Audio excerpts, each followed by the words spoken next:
How to log into Spark credit card online account.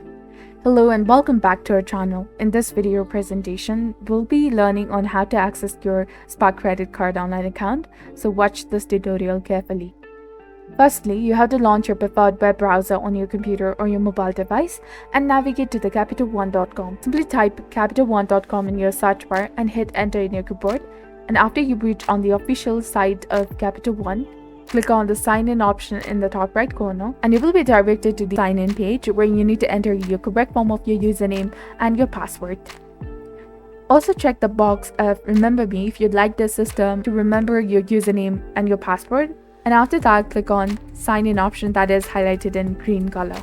And in the case if you have forgotten your password or your username, you can click on this forgot username or password option to retrieve or reset your username and password. And if you'd like to set up an online access, click on the set up online access option and you will be able to do that as well. Following these instructions will enable you to successfully access your Spark credit card online account. So if you found this tutorial helpful, please remember to show your support by liking and sharing and subscribing to our channel for more informative video like this. Thank you for watching. See you in the next one.